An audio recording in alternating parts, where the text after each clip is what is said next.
Can you go over some of the new enemy types you're introducing in this expansion? Sure. There's a lot of really cool monsters that you'll be facing. My favorite are the Death Maidens. These are Malthael's lieutenants. They are very tall. I think they're probably about 10, 12 feet tall, very skinny, but angels, and they have the light, and they're very dangerous in combat. As well, in Westmarch, there's a whole series of really cool monsters that are essentially these death constructs that Malthael, his forces have raised from the dead. But they're not zombies. They actually take on different forms. And so there's like a sort of undead dog that attacks you, and a giant brute. Unfortunately, we keep changing their names, and I don't know their current names right now. But then you travel to the bog, and there's a whole bunch of strange creatures there. It's a place called the Blood Marsh, and it's a sort of an ancient place with lots of ancient secrets. And the fauna there, all the animals have sort of been corrupted by the weirdness going on, coming and boiling out of the ground there. And so you've got like these little creatures called boggets that will swarm you. And then in Pandemonium, there's a whole bunch of strange creatures, which, again, unfortunately, I don't know the name of. But Can you talk about some of the new areas people will be able to explore? Sure. We've got the city of Westmarch that we've shown quite a bit of. It's a Gothic, European-style medieval city. And it feels like exactly the right kind of place to be in Diablo, and yet we've never been to a giant Gothic city like that. So as soon as you start running around in the streets, it just feels exactly right to be there in a Diablo game. Then we've got the Blood Marsh, which, as I said, is a place of ancient secrets and lost ruins and ancient civilizations. And you travel there to learn some very important secrets and find some very ancient things. And then finally, we've got Pandemonium, which is the dimension that sort of connects heaven and hell. It's connected to both, but is neither. And so that's the site of the ancient war between angels and demons. At the heart of Pandemonium is this giant fortress that you visited briefly in Diablo 2.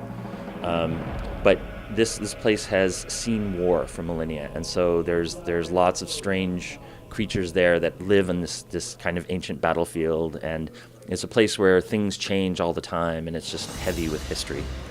Now, will the Angelic Council be helping the Nephilim and the Nephilim in this game? Well, the angels definitely have their own agenda. They're not necessarily pleased with what Malthael is doing, but at the same time, he is their brother, their brother in arms for many years.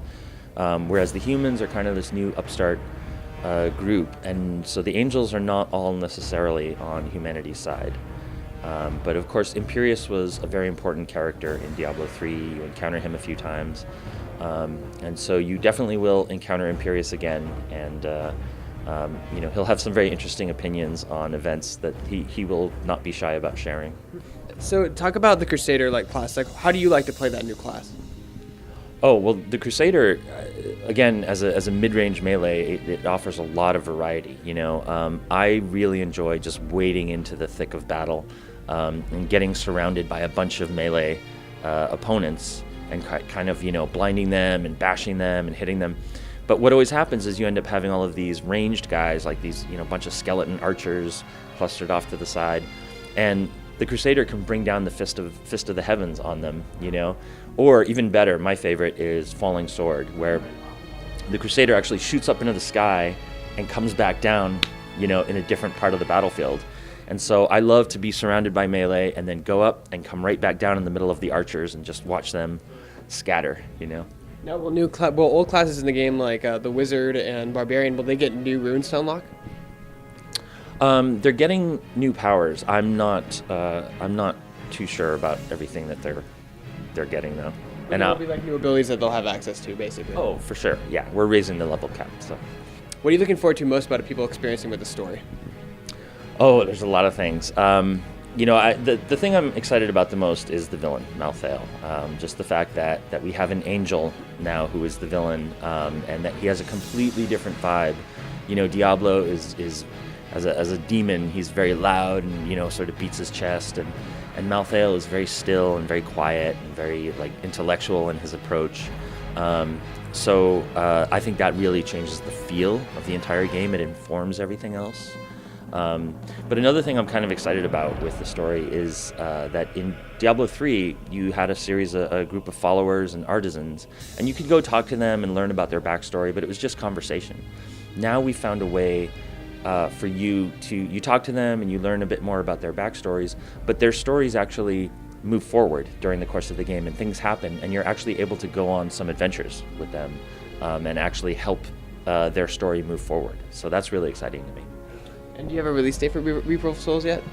We don't yet, but we will let you know.